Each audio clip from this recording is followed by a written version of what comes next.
Dr. Tim Anderson, welcome back to the Kianistan podcast. Thank you, Tafim. Good to see you. Thank you. It's a pleasure. We've missed your analysis and insights.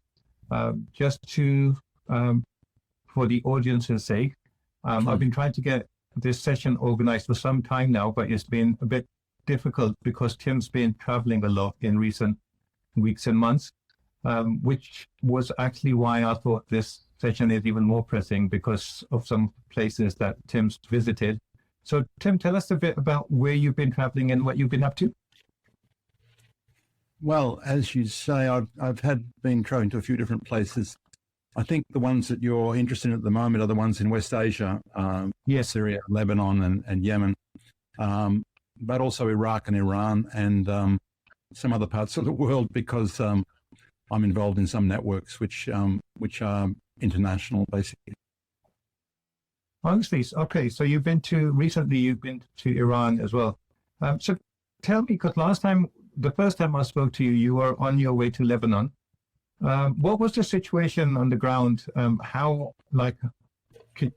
After all of the bombing and everything that's been going on, what's the situation like there? So I did spend some time in Beirut and I went to South Lebanon also, which is devastated, really. It's like Gaza. You've seen what Gaza looks like. Some parts of Syria look like that. Most of South Lebanon looks like that. But in the case of South Lebanon, they repelled the land invasion by the Israelis.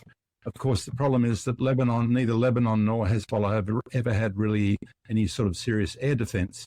So the Israelis have always had the advantage in the air, and their bombing was devastating of the south and also of Beirut. Of course, you know that they destroyed entire building blocks chasing one particular Hezbollah commander or another, basically. So you have huge, it's not craters really. It's like huge holes in the city blocks where whole apartment blocks have been destroyed.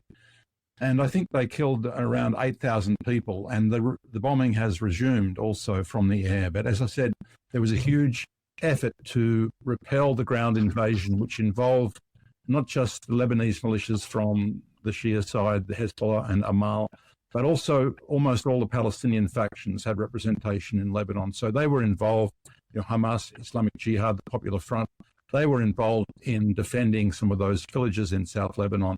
And not one of the South Lebanese villages were taken, despite all of the loss of life.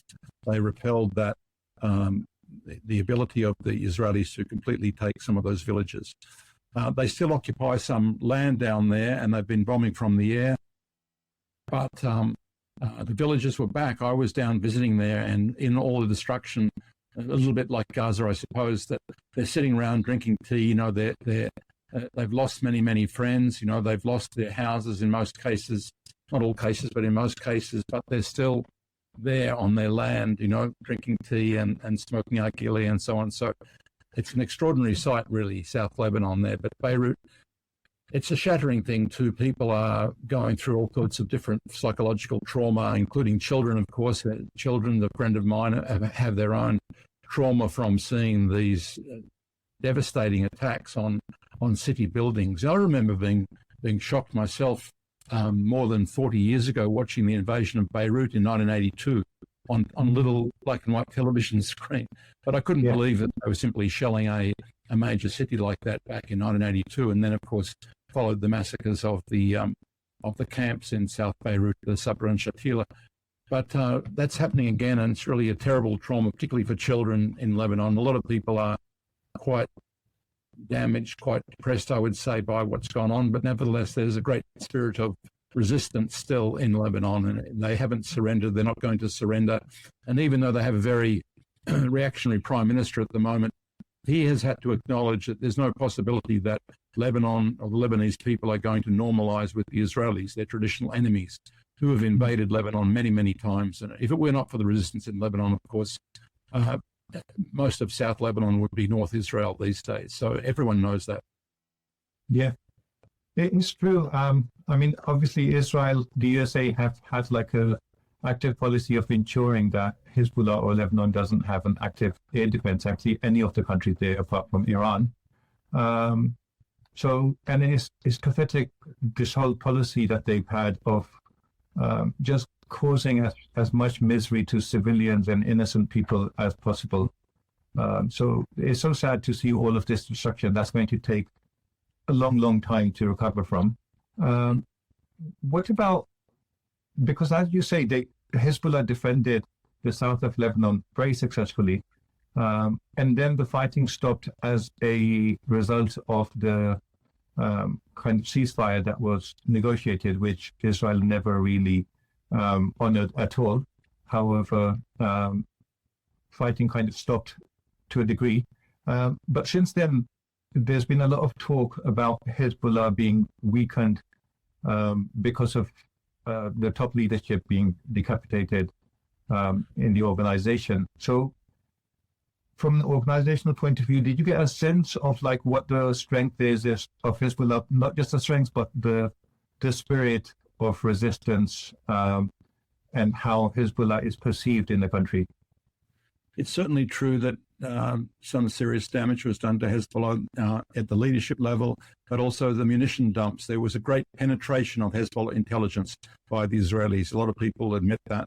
The Israelis managed to destroy a large amount, if not a majority, of Hezbollah's stocks of missiles.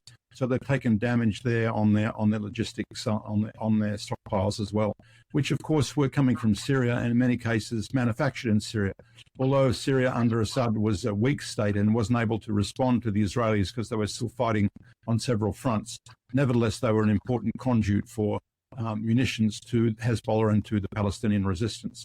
I want to repeat again that the Palestinian resistance also helped defend and lost many people defending South Lebanon. So it was a combined effort of Hezbollah, Amal, and the Palestinian militia there. Now, let's remember the ceasefire in Lebanon was forced on the Israelis. Netanyahu didn't want to do it. We know Netanyahu is on this trajectory where as soon as the war ends, he's finished politically in Israel because of the increasingly number of scandals about the corruption of his own regime. The most recent one, interestingly, is by him being paid by Muslim Brotherhood financiers in Qatar. So that's the most fascinating one. It reminds me of Al Capone, who was jailed for tax evasion rather than all his gangster activities. It looks like the most serious threat to Netanyahu at the moment is taking Muslim Brotherhood money from Qatar. And Qatar's played this interesting double game throughout all this. But the ceasefire was forced on Israelis. Trump encouraged it because Trump wanted to see Trump had this image which is rapidly disappearing as some sort of peacemaker.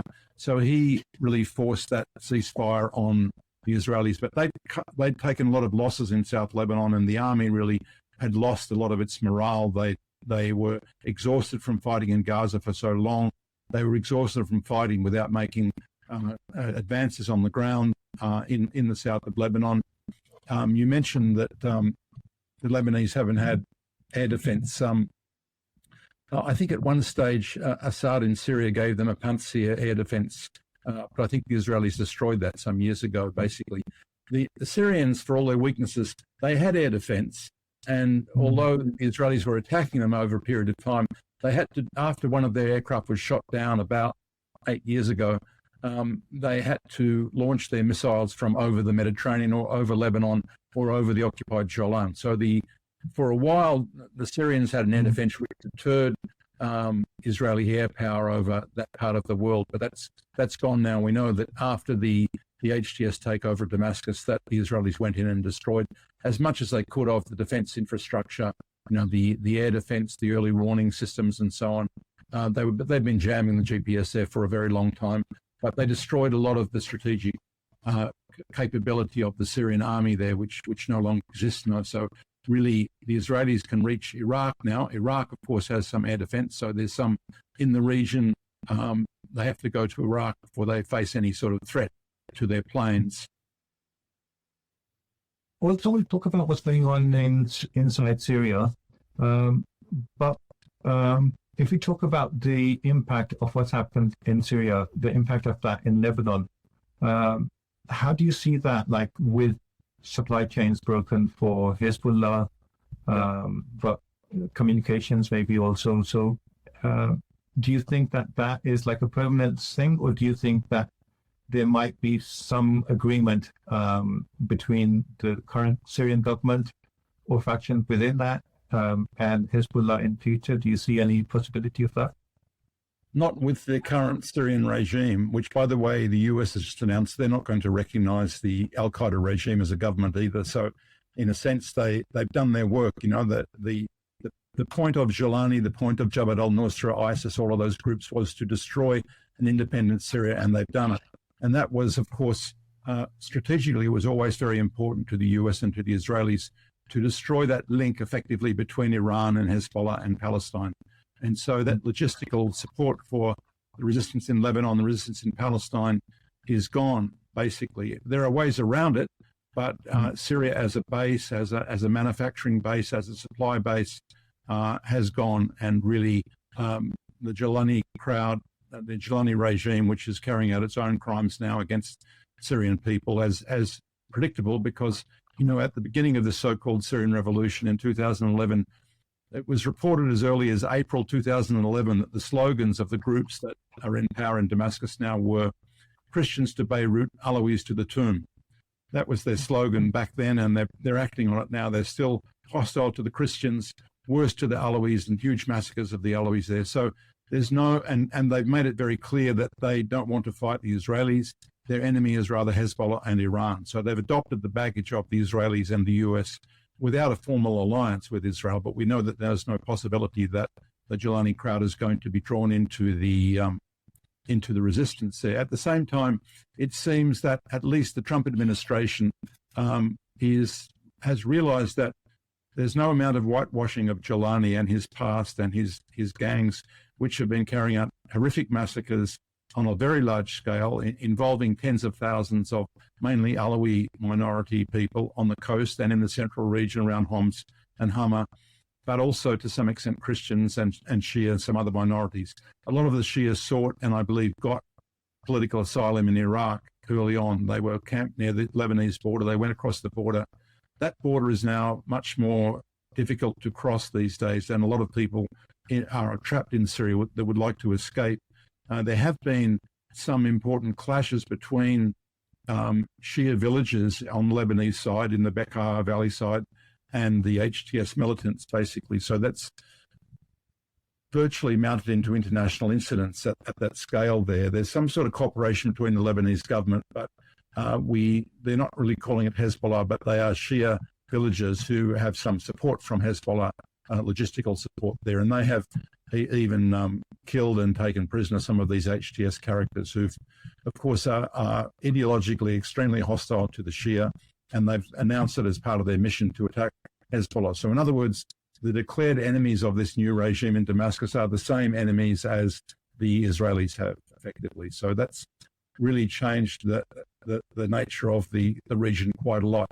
Iran, for its part, has announced that they are going to continue to support Hezbollah and the Palestinian resistance. Of course, they never did that across any shared border when it comes to Gaza, but they did when it comes to the West Bank through Jordan and through Lebanon, and of course directly to Lebanon. And of course, as I repeat, all of the Palestinian militia have representatives in Lebanon to some degree or another. They have them in Syria, in Damascus in particular. Yes, but they've been persecuted by the Jilani regime there, basically, and it's nothing to do with being Sunni or Shia, because there's virtually no Shia Palestinians. So the people I've been speaking to there from Islamic Jihad, for example, want to leave the country too. They're being disarmed, they're being captured, they're being tortured, and this is because the focus of the massacres and the killings going on in Syria are sectarian. They identify the Alawi group in particular with the army and as some sort of natural sectarian enemy through this takfiri ideology, which declares particularly any deviant Muslim groups from their view of Islam they attack. But it happens to be the people who worked with the Syrian army or who worked with the Syrian president, basically. And of course, all of the Palestinian factions had the support of the Syrian army and Syrian President Assad. So therefore, they're all targets. So therefore, that's why leadership of the Sunni Islamic Jihad, which was really probably the major factor in Yarmouk camp in the south of Damascus as of about this time last year, they have been imprisoned and tortured, and some of them killed, and others want to leave the country now because the Jilani group is trying to disarm all of the Palestinian factions. So the the safe haven that Palestinian resistance groups had in Syria is no more, basically. So there's a big change on that front too. Yeah, Tim, it is, well, to me, it's been surprising how very serious kind of commentators in the West have been so kind towards the whole HTS and saying that regardless of what happened, we must give them a chance to create a new government, which is all fine, but to completely ignore their past and to ignore what they stand for, and not just the top leadership, but all the alliance that they've built over time, and to completely ignore that and say that we must give them time to now build Syria as if nothing in the past matters. It's been very surprising to me. But also, so inside, even in the Sunni areas where, so HTS are Sunni, but even in the Sunni area, not all Sunnis have the same kind of, as you said, like HTS may consider a lot of them heretics as well. So it's not like necessarily united front. They work with the army. They'll target them if they work with the army or they work with the government. After all, the army was killing the HTS, ISIS, Nusra comrades for years and years. So they want that sort of revenge too. That's an important element of it. But I have a number of Sunni Muslim Shia friends, and some of them remain very committed to the idea of a secular or pluralist Syria. So they don't like the idea of Muslim Brotherhood or sectarian Takfiri regime. But even some of the more conservative ones who thought, we'll wait and see, they've changed their line, it's not as bad as we thought. I think a number of them were living in a bubble, living in some sort of denial. But that bubble was popped with the huge massacres that were taking place on the coast, and that's really shocked a lot of even conservative Sunni people who thought, we'll keep our head down, it's not as bad as we thought, things may get better and so on. That shocked a lot of them out of their complacency.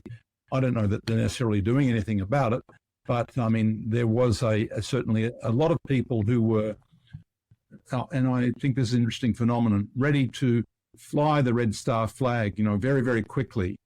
And one friend of mine said, this indicates a failure in Syrian education under the Ba'athist system, because they were so conformist and so ready to fly the flag they were expected to fly.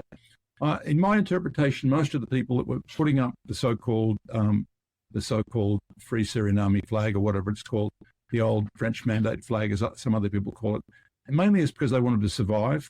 It was a way of being safe. Yeah. There are also people who thought they might see if they can reposition themselves in the new regime, see if they can keep on life as usual with their work and so on. And some of them are doing it. Some of them in technical work and transport and health and so on are perhaps able to do that if they aren't targeted for some other reason. But some of them aren't. So even a lot of Alawi people, for example, thought, and still some of them perhaps still think, that maybe they can put their heads down and not cause too much trouble, and they might get on with life as usual. But I think the scale of the massacres on the coast in particular is really shocked a lot of people out of that now. So it remains to be seen, I suppose, how people adjust to this. It reminds me a little bit of Iraq. With the invasion of Iraq, there were quite a large number of Shia people in Iraq who hated Saddam. And you I was going to say as well, it was very similar in the initial period. People kept their heads down, hoping that there could be some bridges built. But as they saw that they were kind of completely isolated, then they started resistance. Yeah, and Afghanistan for that matter, because I remember the young member of parliament, Malala Joy, she came to visit Australia early on after the invasion of Afghanistan. And she was saying, well, she was very anti-Taliban, but she said, well, we had one enemy. Now we've got three. We've got US and NATO, we've got the Taliban, and we've got the warlords that are allied with NATO, so we had three new enemies there. So same as you say, in Iraq, although a lot of principled Iraqis opposed the invasion, and certainly Iran opposed the invasion, even though Iran hated Saddam Hussein, he was their enemy, they opposed the invasion. Yeah. But a number of Shia people did welcome the invasion, and then within a few months, they realized, oh no, we've put ourselves into deep water here. This is really a very bad situation to have a US occupation. And then, of course, the US then incited this sectarian attacks, and they fomented the growth of sectarian terrorist groups in Iraq first before Syria. So it took a while for some of those people that hated Saddam Hussein to realize that they were in very deep water with the US occupation. And then, of course, they had the US fomenting ISIS, which was another huge danger. And then they had to mobilize all over again to defeat that enemy, because the US didn't help Iraq. Contrary to everything that they say, the US didn't help Iraq get rid of ISIS. But they used that as a pretext. And I think this is an important thing to understand why the US is now under Trump, is now not looking like it doesn't want to recognize Jolani and the HTS regime, even though they have been getting in some token minority people. They've got, a junior woman minister and an Alawi minister and a Christian minister. They're trying to make it look like, it's changed, the leopard's changed its spots. But really, the US has relied throughout West Asia and throughout North and West Africa on this method, this modus operandi, that they will foment terrorism. They will use the Saudis with their Wahhabi ideology. They will use Qatar with the Muslim Brotherhood network to foment ISIS-like groups, or Jabhat al-Nusra, HTS. They'll call them Boko Haram or Al-Shabaab or other names in North Africa. And then they will present themselves as the heroes ready to protect people from this terrorism, which of course they never do. As in Iraq and Syria, they never did that. They rather either indirectly or directly supported ISIS and Nusra, and now, of course, they've got their man in Damascus. But really, in one way of looking at it, he's done his job now. He's destroyed an independent state in Syria. He's created a failed state there. There's no mandate. There's certainly no democratic mandate. There's no revolutionary mandate.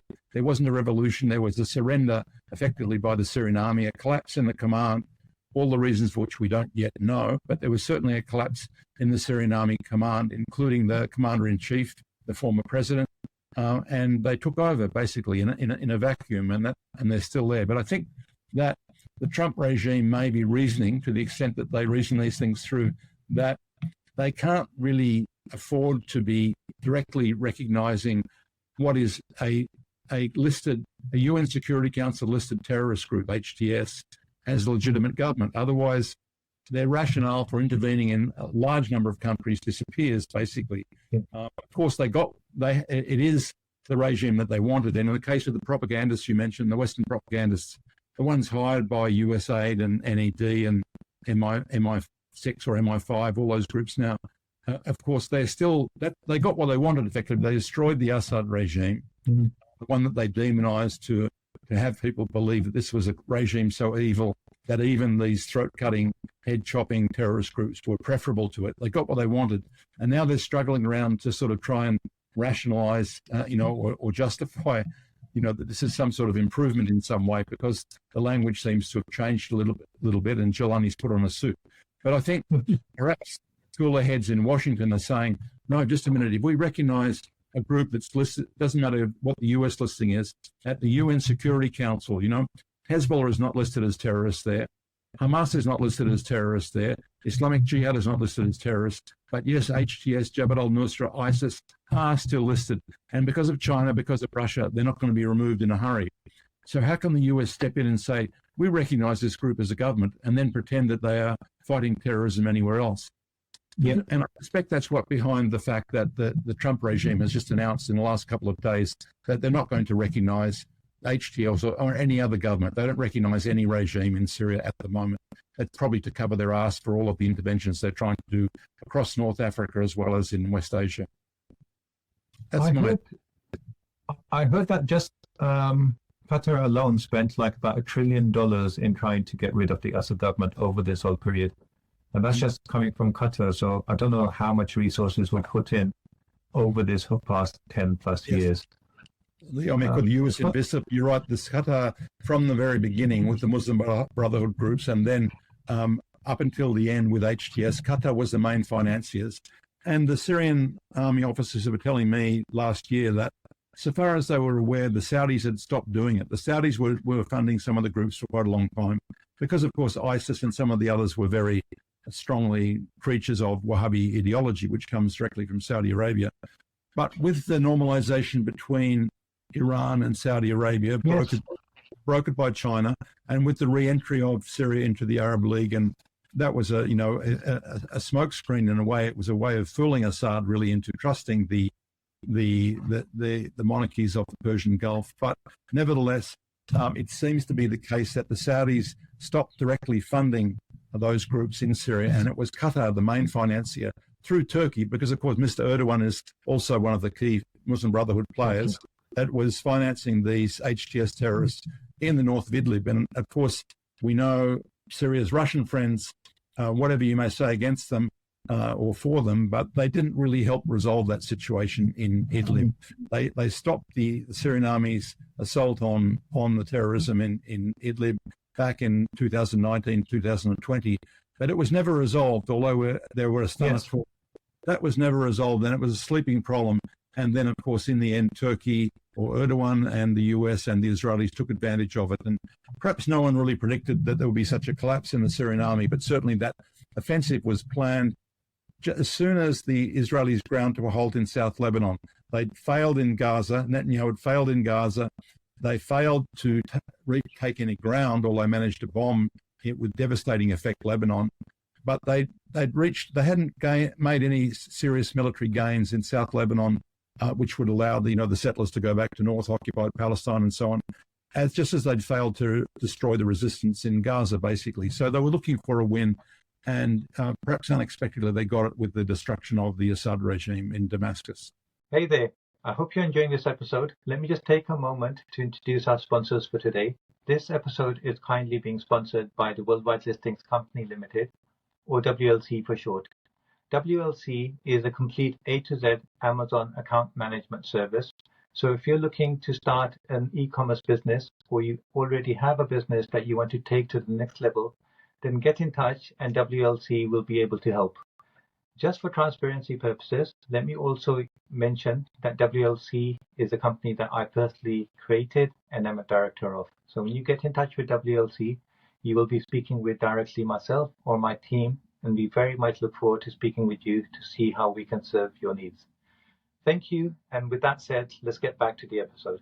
Yeah, I think you're absolutely right. Erdogan was a key player in this whole scenario, and he's going to have to own the mess that has been created, and it's going to get worse. I hope it doesn't, but it looks like it is. And it's right next door to Turkey, so they're going to have to deal with this for years to come. But also, I think you're right. Russia realizes its mistakes, that they let this whole thing fester in Idlib, and they are now trying to make sure that they don't do that same mistake in Ukraine and have like a ceasefire without an actual peace or a situation where you have groups that are still being armed by the West, ready to fight another day. So I think they do realize the mistake that they made. So am I right to say, so were you inside Syria in your travels, and where did you go? Whereabouts did you go, and how long were you there for? I was in Syria in May last year. So almost a little bit less than a year ago I was in Syria, but it's not safe for me to go back now, despite what some friends are trying to tell me, because anyone who had been close to the Syrian army or the government or who was writing, against them is at risk. And at the very least, they would kick me out of the country, or it could be worse, they could kidnap me. So I haven't been back there. I'm talking to a lot of friends there. I expected to see a lot in Lebanon when I was there in January this year, but actually I didn't see any. I was talking to some of them, a lot of them have left the country. Some of them are still in the country feeling in great danger and wanting to leave. And that's become increasingly difficult, but I talked to a lot of Syrian friends, but I haven't been back there since May last year. And when I was there in May last year, I did visit some interesting places like Yarmouk, where there was actually surprisingly a lot of reconstruction, which makes me think about Gaza and think about South Lebanon too, because really Yarmouk looked the same. What happened in Yarmouk is that the Jabhat al-Nusra and later ISIS came in. They took over this large Palestinian suburb in the south of Damascus, and then there was the army put a cordon around it and tried to use the Palestinian militia to resolve things. But in the end, and there were a section of the Hamas militia, Al-Qassam, was helping Jabhat al-Nusra. They were wiped out by ISIS when ISIS came in. And in the end, most of the people evacuated. There was only a few dozen people that remained. In the end, there was the Syrian army went in, destroyed ISIS, drove them down south into Jordan, basically. And there was huge destruction in the Yarmouk suburb, something that resembles Gaza. And as I said, there was only about 50 people left there during that fight. But when I went back there in May, there was 8,000 people there, and the suburbs still look. They call it a camp, but really it's a big suburb. It's a very large suburb with its own cemeteries and all sorts of things.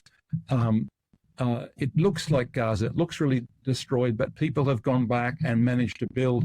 The Syrian government went in, bulldozed the roads, put in a water supply effectively, and with the rubble from the roads, people there have made building materials which they're using to rebuild houses.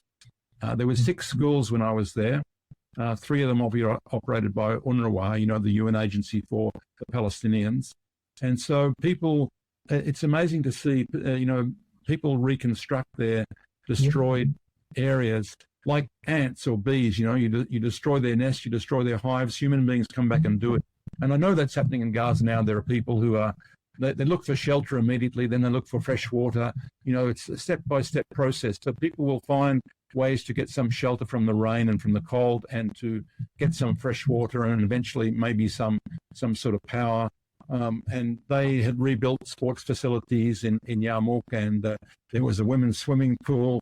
They'd made an effort to get some sports facilities for the young people and in the schools, because they were concerned about the damage, the psychological damage done to young Palestinian people there. But as I said before, the great tragedy is that Damascus and Syria generally was a haven for the Palestinian people. I think Yarmouk was the biggest encampment outside Palestine for Palestinian refugees, and that refuge has been destroyed now by this Al-Qaeda regime in Damascus, which everyone wants to disarm now. I remember myself when I visited Damascus many years ago, I met so many Palestinians, and they really kind of took me in and kind of showed me around the whole country and everything. But it was amazing. One thing I'm really interested to know is, what is the current relationship, or how is the relationship between Muslim Brotherhood and this HDS regime? Is the Muslim Brotherhood included, or are they seen as an enemy, or what's the relationship like? They're very much included, because although there was falling outs between the Muslim Brotherhood groups and the Wahhabi-inspired groups in the past, because they had different sponsors, it was to do with the fact that the Saudis have been intensely jealous of Qatar for a long time, basically. And, they made an aggressive move, or MBS made an aggressive move against Qatar in 2017. Luckily for Qatar, Iran opened its arms and gave airspace and a whole lot of support to Qatar at that time. I don't think Qatar has responded in kind to Iran. They haven't been grateful in terms of the help that they got from Iran back at that time. But for a lot of the time, the Muslim Brotherhood groups in Syria, like the Khalid bin Walid and the Ara Sham, those groups, they worked together with the Takfiri groups supported by the Saudis, like ISIS and the other groups in East Ghouta, for example. But then when their sponsors fell out, they had these sorts of problems. But then, as I pointed out, the Saudis withdrew their funding in recent years with the reconciliation with Iran. And the Saudis were jealous of Qatar in other ways. Al Jazeera was a very successful media operation. They recruited a lot of BBC people and had this sort of credibility, undeserved credibility on everything except Syria, really, in recent years. But Al Arabiya never matched Al Jazeera in its reach, for example, or credibility. But the Saudis keep that sort of jealousy. They think they should dominate. They do dominate the Gulf Council Cooperation Group, but they think Qatar should be their creature, basically.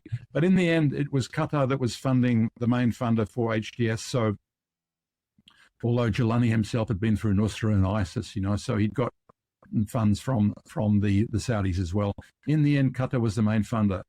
But there are these contradictions that remain with Qatar's role, because they were linked to Hamas in the past, because Hamas really has, for a long time, had this hybrid character. In my estimation, it's this, that Hamas has had one foot in the resistance camp and one foot in the Muslim Brotherhood camp. And the Muslim Brotherhood camp made them, on the one hand, inclined to collaboration with imperialism, with Zionism to a degree, but it was never popular in Gaza. There were other Muslim Brotherhood groups in Gaza, and the strategy of the Muslim Brotherhood always was deal with your secular rivals first and then the external enemy second. In other words, deal with the Fatah and the socialist groups and so on in the Palestinian resistance first and the Israeli section. That was never popular with the Palestinian people. We know from opinion polls back in the 1980s, the Palestinians didn't like that. Palestinian people wanted unity between the factions. They didn't want Hamas fighting Fatah and so on. Yes. In the end, both of them lost credibility. Fatah got corrupt with the money. Then Hamas got corrupt with Qatari money, so they went down the same path in that way. But the Palestinian people always, even though they were cynical about the political parties, and there's really not a lot of support for either any of the parties at a political level, but they want to see representation. They want to see unity of the factions, basically. Yeah. And I think that, Hamas fell out with the Syrians and with Iran when there was a Muslim Brotherhood president in Egypt, and it looked like the star of the Muslim Brotherhood was on the rise with, what was his name? Morsi in Egypt, and he fell, and the Egyptian regime became very hostile to the Muslim Brotherhood.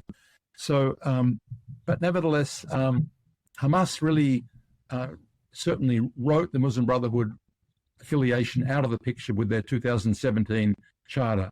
That now they no longer consider themselves or call themselves a branch of the Muslim Brotherhood. So, in my mind, they actually took a real, even though the militia, the Al-Qassam, was split in some ways about breaking with Iran and with Hezbollah, because many of them saw many advantages of having the relationship with Hezbollah and with Iran in the past. And of course, they returned to that fold, really.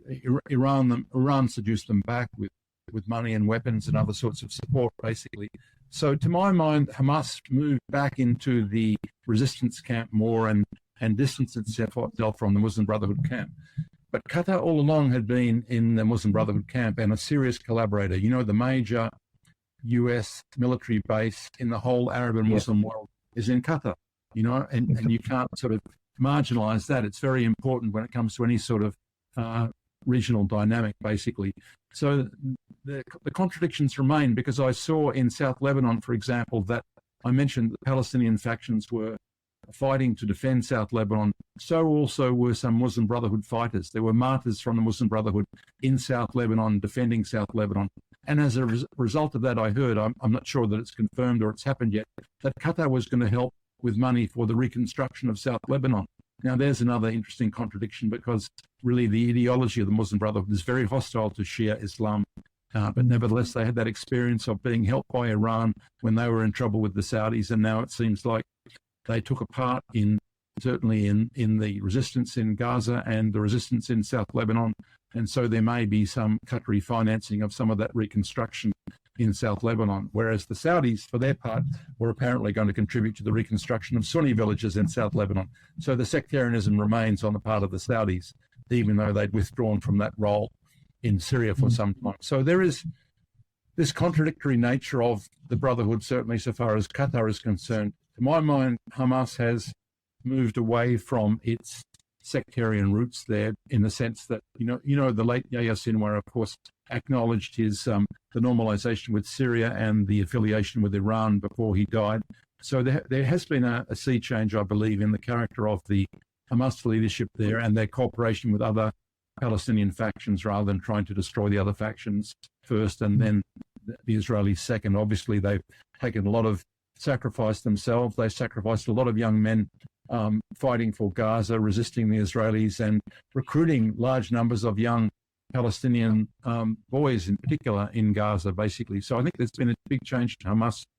But at the level of Erdogan and Qatar, it's still a very rich Sunni Muslim merchant network, which is, of course, doing business with the Israelis. As I said before, the latest scandal for Netanyahu is precisely taking money for his staffers directly from Qatar. So Qatar has this really multiple-faced operation. They lost the credibility when it came to the negotiations to the Egyptians, for example. So there's, in the background, there are these sort of jealousies going on too. And we know that the Egyptians have this, maybe there's some covert relationships with Hamas going on in terms of the weapons supply there, but certainly as regards the Muslim Brotherhood, the Egyptians under Sisi have resumed to a very hostile relationship to the Muslim Brotherhood. And maybe they see Hamas in different terms these days. Tim, I'd like to, before we end the conversation, I'd like to talk about what's going on in Iran and the possibility of a war between Iran and USA. But before we get there, another related area, Yemen, and it's an area where it's very difficult to get any information out of. And I was amazed that you traveled there. Did you travel there alone? Or because I heard there was other journalists, Pepe Escobar and some other people.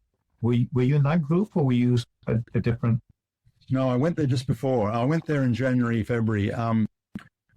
Yes, it was very hard to get into Yemen. I've been trying to go there for some years, and I had some friends there I was talking with, and I managed to get there in January this year. And I think I was certainly the first outside academic or Western academic to go there in 15 years, because of course there'd been a blockade, but also there was ever since the so-called Arab Spring, there was a lot of disruption in Yemen there.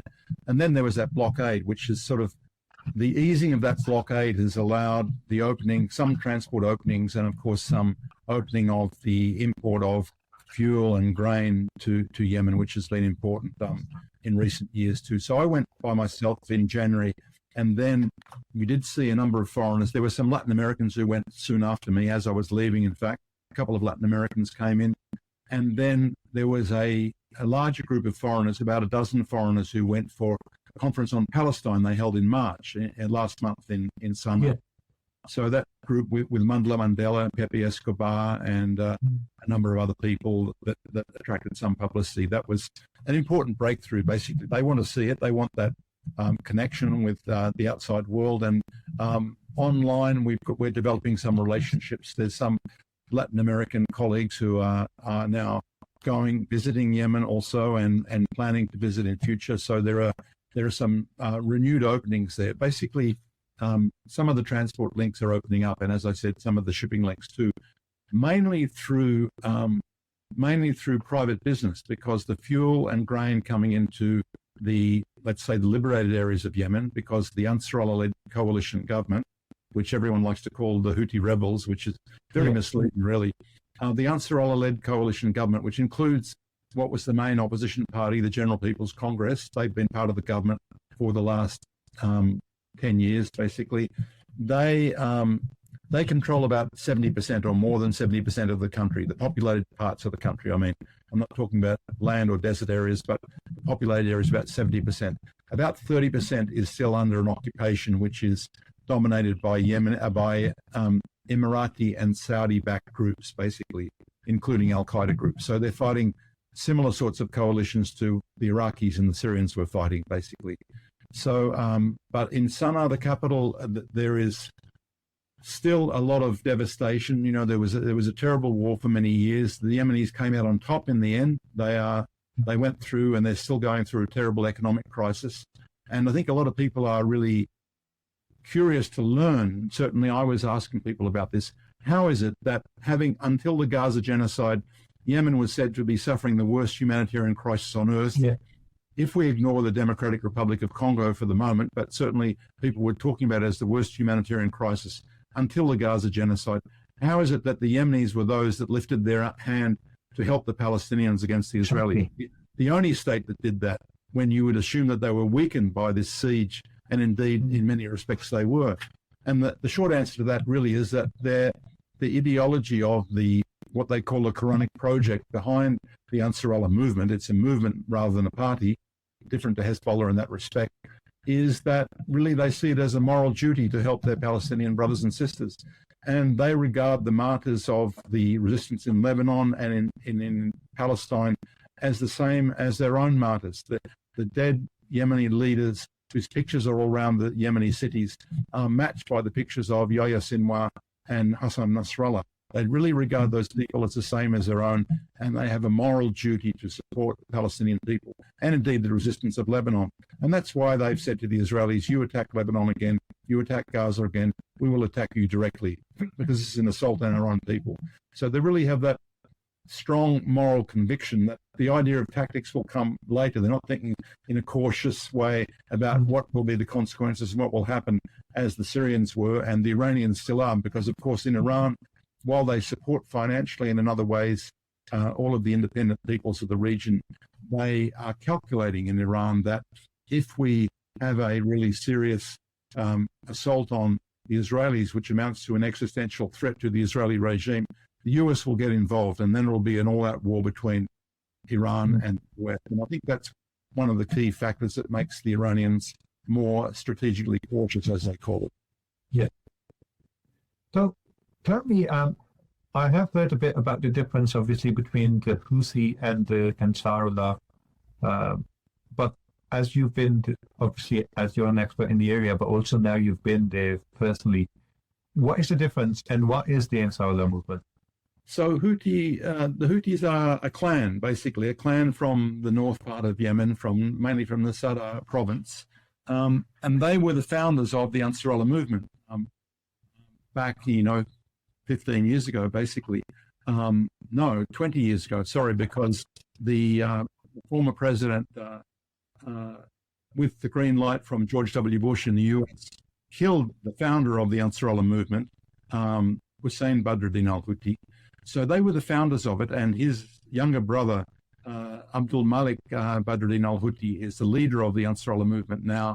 So they created the Ansarullah movement, but the Ansarullah movement spread around the country, and it's a religious movement. They call it a Zaidi revivalism in a way, but really they call it, they don't pay so much attention to Imam Zaidi. They talk about a Quranic movement, which is very broad, Catholic in a sense, that they include a lot of the Islamic factions.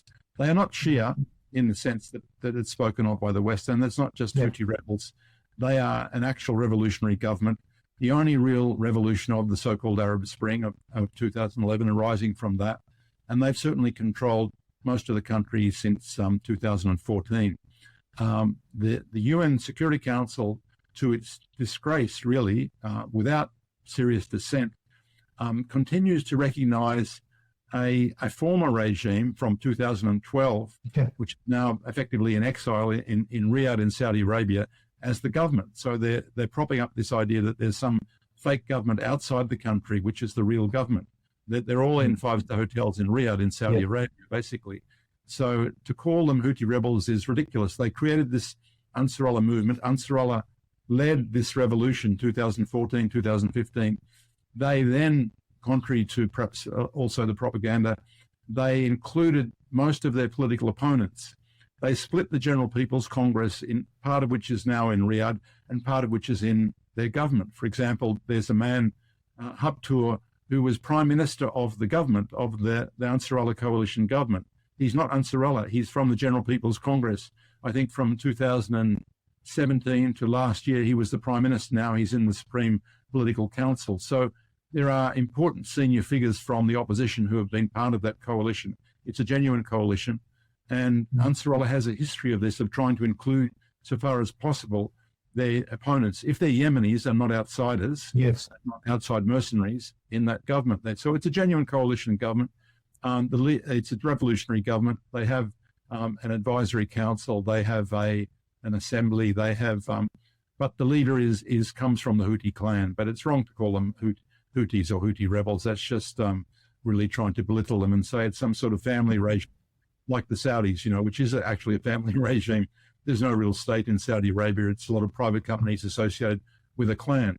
The Saudis are a clan, but the Houthi is a clan, but they created a movement which is much broader and includes a lot of people from many other groups and clans and other provinces now. Are Houthis the biggest clan in Yemen, or are they bigger?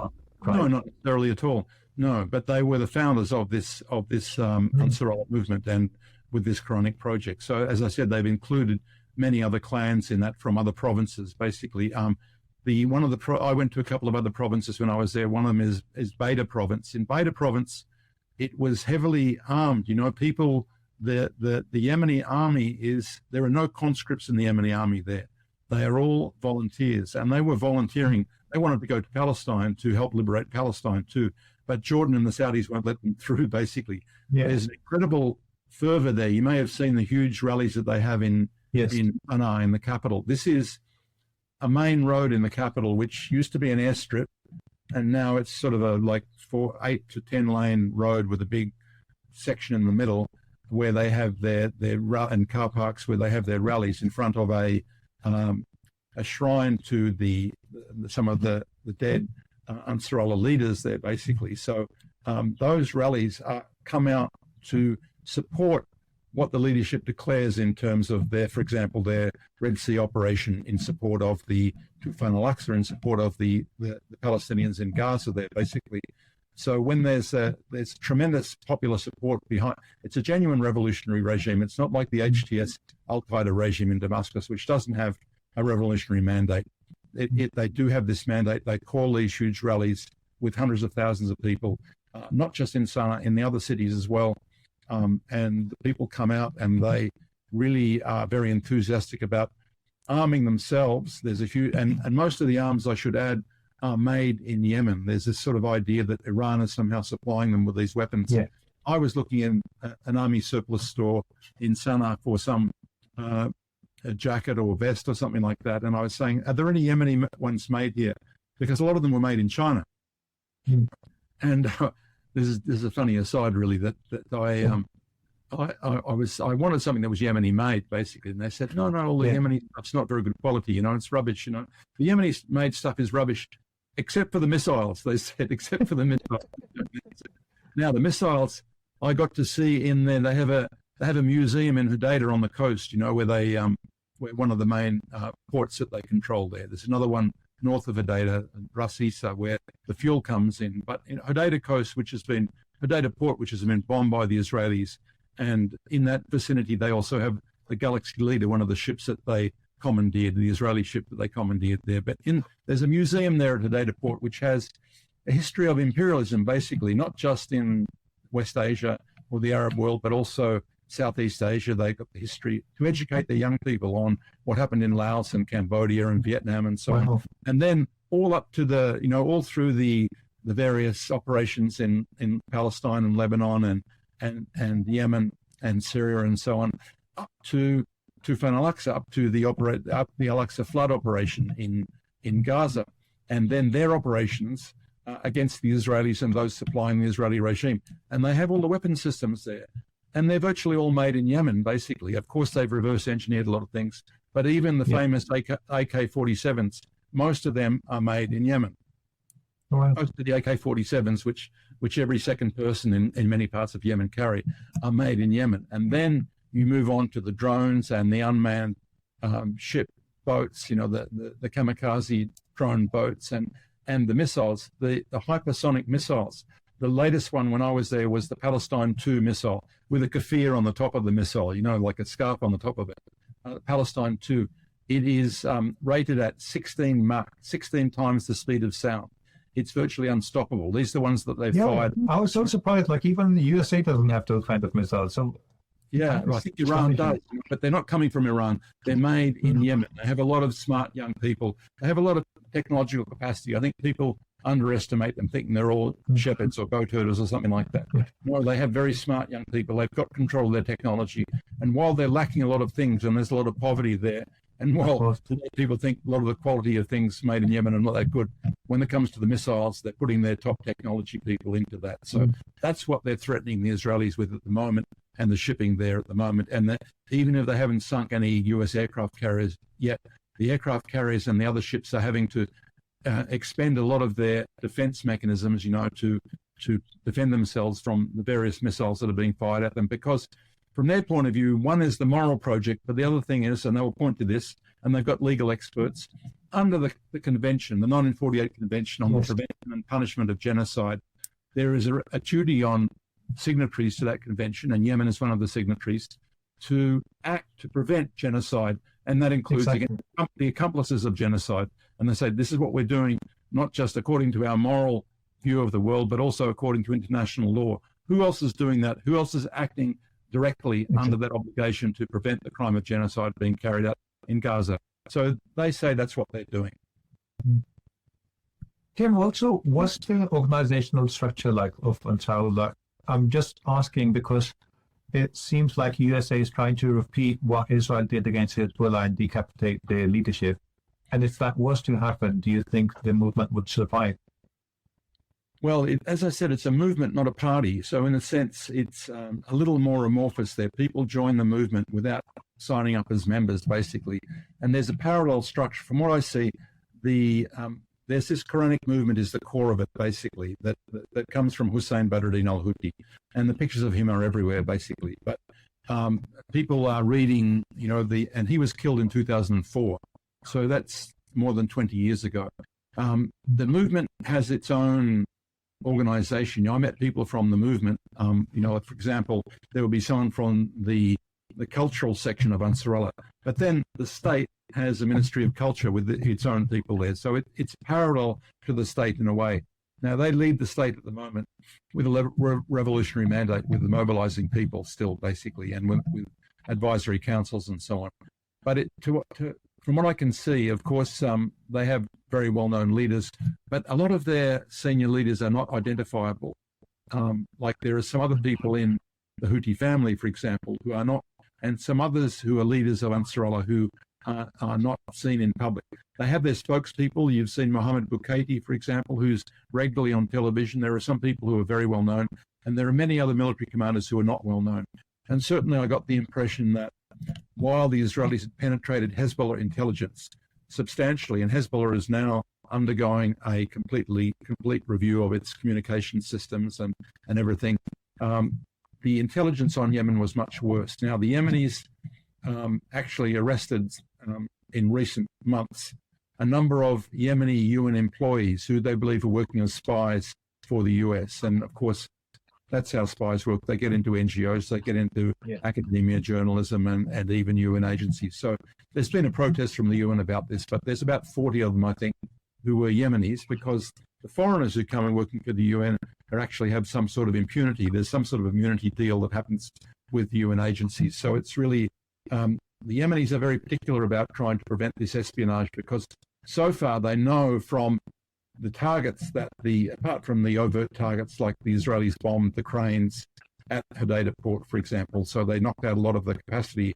of the port facilities. But in terms of the military targets, they know that the intelligence is not very good. They've been hitting old sites, and they're missing sites that are much more important to the military. So at the moment, there's a battle on the intelligence front, and certainly the intelligence that the enemy, the Israelis and the US have, and the British have on the Ansarullah military is not nearly as good as it was on Hezbollah in Lebanon, basically. So it's true. You're right. They're trying to decapitate the movement, and they certainly would like to knock out the leader, Abdul Malik al-Houthi. But it is a big movement. It's a very highly motivated movement. As I said, it's a movement which has this strong moral commitment to say that we don't really care if the Israelis respond or the US respond. We're going to carry out our moral obligation to defend our Palestinian brothers and sisters, and they're doing it.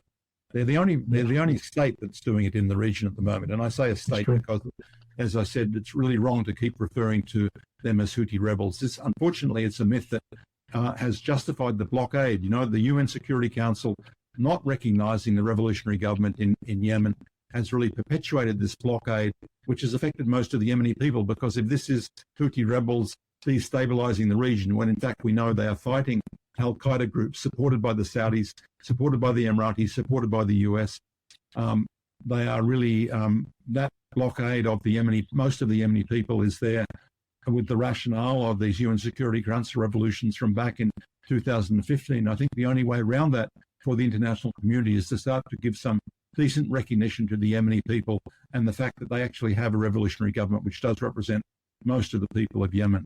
And why should the international community be imposing this type of blockade?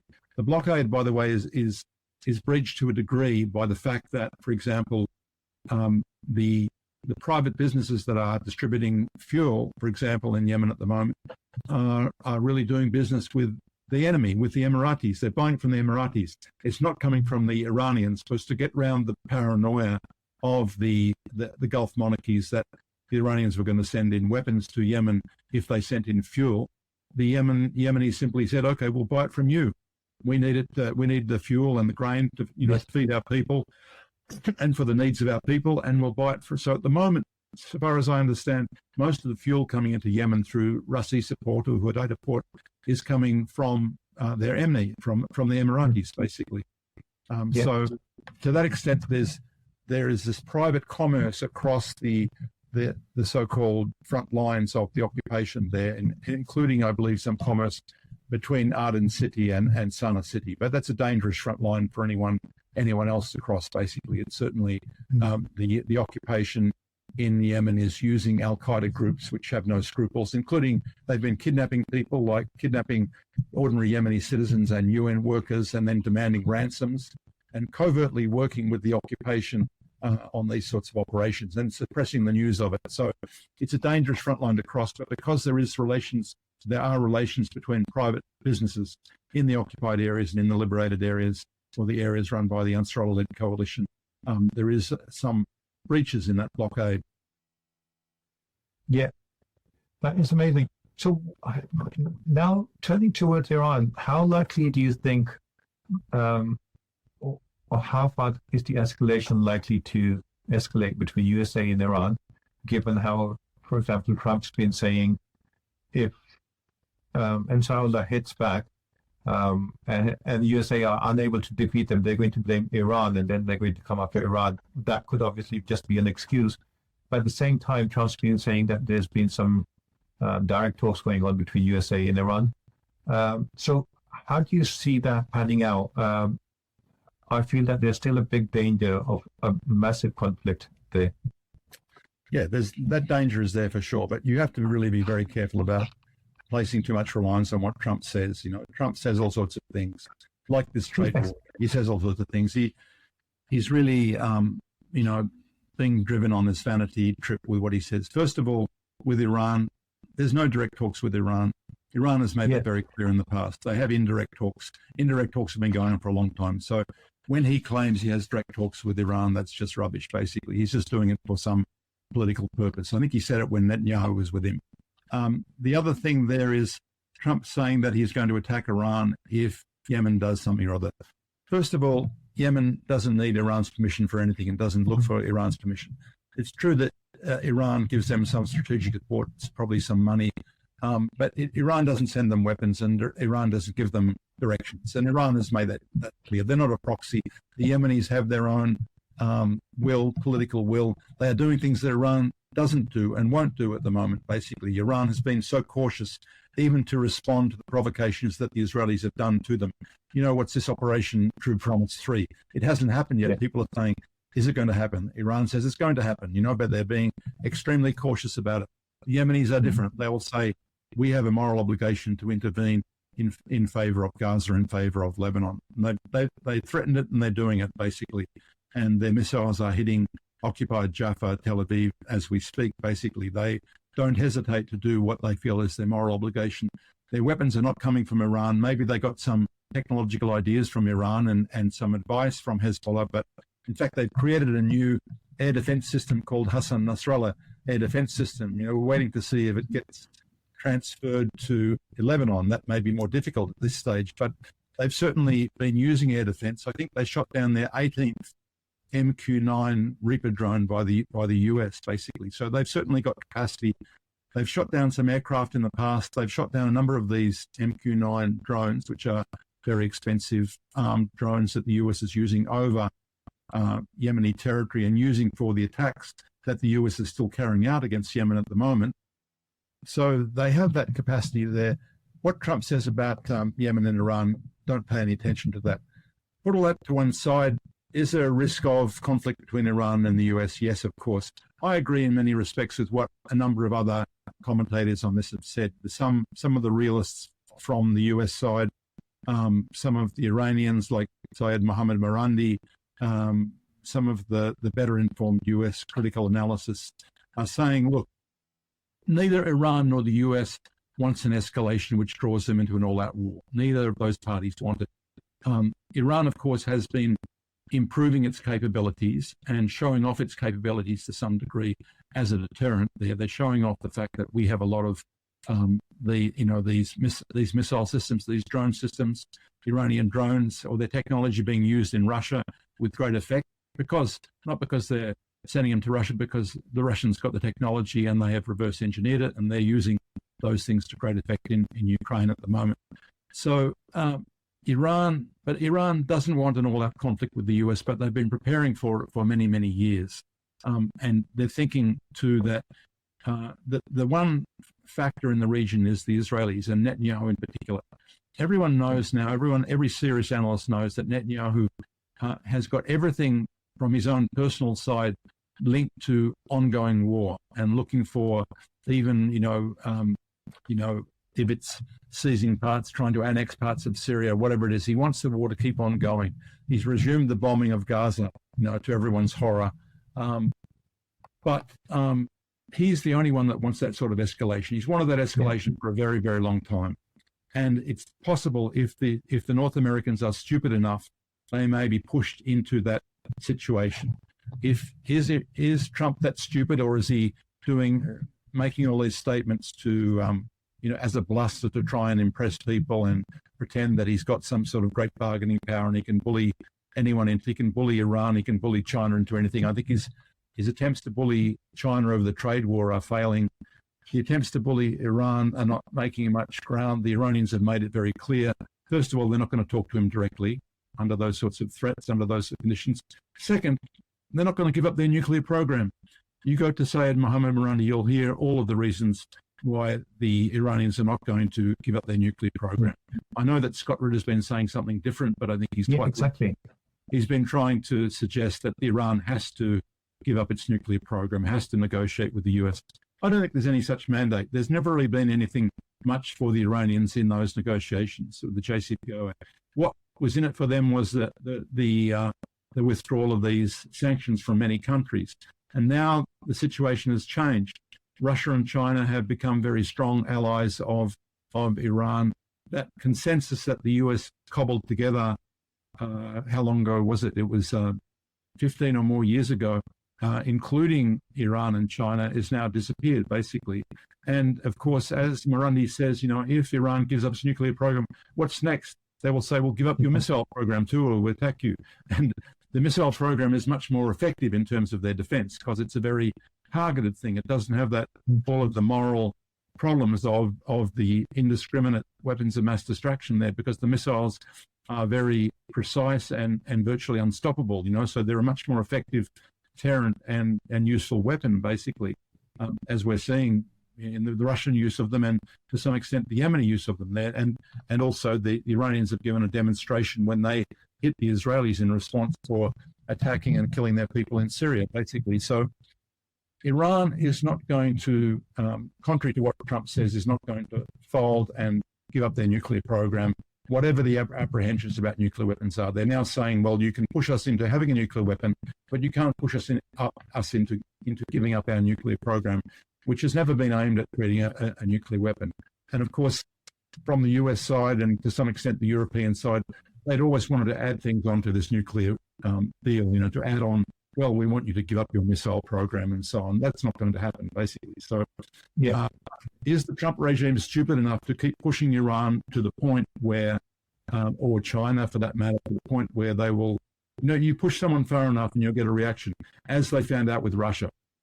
They kept pushing Russia with this expansion of NATO and a build-up of forces on Russia's border, and they got a reaction. So at some point, they can get that sort of reaction. In my mind, the Russian response, call it invasion, call it special military operation, whatever you want, but it was obviously provoked.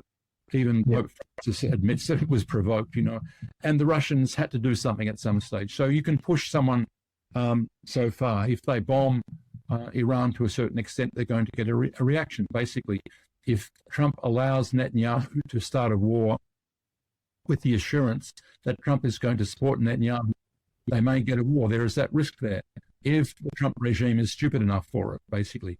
We know Netanyahu wants it. We know in the background, the US deep state, the Iranian system doesn't want it. But can Netanyahu force it? Possibly, if the Trump regime is stupid enough. That's the danger there. I think you're right. I think also, you mentioned Scott Ritter. I think a lot of people are really disappointed to hear some of his recent views about Iran. blaming Iran for its nuclear program, bringing it to the point where they can make nuclear bombs in 6 days or so, and also saying if they do not change that point of view, America will attack with a nation-ending kind of a strike and all of those things. But I think it's a little bit irrational. Obviously, like you said, the demands are not ending on stopping nuclear weapons. They don't want to have missiles. They basically don't even want Iran to have like a foreign policy independent of Israel. But also, yes, if it did go down that path, USA could cause a lot of devastation, but they would have to take a lot of pain. Iran could cause a lot of pain, not just for America, but for the worldwide economy. And are they willing to make that sacrifice just for the sake of Netanyahu? Yeah, they have a lot of bases and they have a lot of personnel now. They have an increased number of personnel now in and around the Persian Gulf. Yeah. To start with. And also, I think the way that they're pushing China economically now, they put sanctions of like 120%, which means basically decoupling from China economically. And when you decouple from a country like China economically, it means that China has less to lose from if they now have a completely diverse political agenda. At the same time, they're kind of weakening their alliances in Europe. So all of those things do not look really well for the USA. But at the same time, they're creating so much chaos in their own economy that part of me thinks that at some stage, these authoritarian regimes, when things go wrong, they think, if nothing else, start a war. So they might start thinking that way at some point. But again, they would have to balance that out with how much pain are they willing to tolerate. Yeah, I think the decoupling, and when it comes to China, it's a different type of war there, the trade war that really, to my mind, what Trump is doing there is decoupling the US rather than decoupling China, because China has succeeded in a world trading system which was created largely by the Anglo-Americans, and the rules were created by the Anglo-Americans, So the US, Trump is now effectively dismantling the system that the Anglo-Americans built, and then blaming China for being successful within that system. And China is trying to say, well, we want to maintain, free trade has worked for us. Remember, the US used to talk about free trade. That all disappeared because it works for the people who are succeeding in those sorts of systems. We used to criticize, way back in the 20th century, would criticize all this rhetoric about free trade and how it hurt people, and there were rigged rules and little players couldn't get on with it and so on. And now, of course, the US, Trump is effectively, he is genuinely representing a part of the US business constituency that is not succeeding in the way that they'd hoped to in a globalized world. So US globalization is going down the tubes, really. But decoupling, I think that the US, Trump is representing decoupling more than China. China is actually already very heavily invested in most of the world. In Latin America, the biggest single investor in Latin America is China now. All around the world, you will see that their China's success. It's true that they made a lot of money out of the big US consumer market, no doubt about that. They made a lot of money for many years, and that's what Trump resents. And that's where he sort of calculates how something unfair because China was doing so well in selling stuff to the US consumer market. But they don't depend on that completely. They are engaged with most of the world. And of course, as you say, Trump has created problems for all these other so-called allies now. Are they going to decouple with Australia? Like, for example, China asked the government of my country, Australia, to join with them against Trump, and they refused because they want to be so loyal to the US, basically. And now they're talking about trying to reduce their dependence on China, which is our major trading partner, So imagine that, even getting involved in the provocations in the South China Sea, which is just madness. And it's not even any one political perspective that says that. People from the right to the left in this country think a conflict with China for Australia would be just madness. You would think it would be the same in many other parts of the world. And I think in reality, most of the so-called developing world, like Southeast Asia, like Africa, like Latin America, is really rather inspired by the direction that Russia and China have taken. And that's why virtually all of Southeast Asia has joined BRICS. Many of the African countries are very keen to have developed their relationships with China, with Russia. It's already taking place in Latin America. So really decoupling. I wouldn't say that China is decoupling. Trump might like to do that, but really what he's doing is creating problems for the U.S. economy more, really. And in trade terms, China's going to take a hit if the U.S. stops importing Chinese goods, but it's not the end of the road for China. You know what the Premier Xi said recently? He said, the Chinese economy is like an ocean. It's massive, and the oceans have storms. Storms don't destroy an ocean, basically. We're not a little pond. So China has a lot of resilience there, economically speaking, and Trump huffing and puffing is not going to decouple China from the world economy. Absolutely right. If you think about 2018, China has diversified away from America, so it can kind of tolerate any pain that comes from USA, but I don't think USA can survive decoupling from China. Yeah, they're getting rid of their excess US dollar reserves. They're down to only $1 trillion in US reserves now. I think back in 2018 they had something like $2 trillion. So the whole question of the US dollar as a reserve currency has decreased substantially, and of course the US fears that as not just as a reserve currency but also as a traded currency, it's going to lose its power in the world, and then the US capacity to put so-called sanctions on other countries is going to diminish, and they've been using the dollar as a weapon, and that's rebounding on them already. Basically, countries are preparing themselves to avoid using the dollar or have alternatives at least. Tim, thank you so much. Tim, you're an amazing analyst. I love always to speak with you, get so much information and insight from you. But the fact that you've had these really interesting travels in such a critical time, you must write about it, write a book or something. I know you're so busy, but I'd love to read about it. Go to countries like Yemen. It was a great privilege for me to go to Yemen, basically, and other countries too. So it's but of course, anyone who studies these things can find out. The problem is that our minds have been colonized by many of these Western sort of narratives, and really the important thing is to find some decent sources of information. If you have the luck to be able to visit and talk to people there, well, that's icing on the cake to me. Yeah. Tim, thank you so much. You're a gentleman, a scholar, and it's always lovely to speak with you, and I hope to see you again soon. Very kind. Thank you. Are you a video content creator struggling to keep up with your channel? How many times have you promised yourself and your audience that you'll stay consistent with your video uploads? We get it. A half-hour video can take 4 to 5 hours to edit, especially if you're still learning the ropes. Then there's scripting, uploading, promoting through YouTube or Google Ads, not to mention booking quality guest speakers if you run a podcast type channel. It can all get very stressful very fast. At Kianistan Studios, we see it all the time. Many talented content creators quit just before their channel is due to take off, simply because they cannot keep up with the workload. My name is Taryn, and I represent Kianistan Studios, where we provide complete A to Z services to content creators just like yourself. Your content deserves to stand out. At Kianistan Studios, we transform raw footage into engaging, high-quality videos and ensure your audio is crystal clear. No more technical headaches, just seamless storytelling. Whether it's shorts, reels, YouTube videos, or podcasts, we handle the entire process from start to finish. Do you record with a green screen?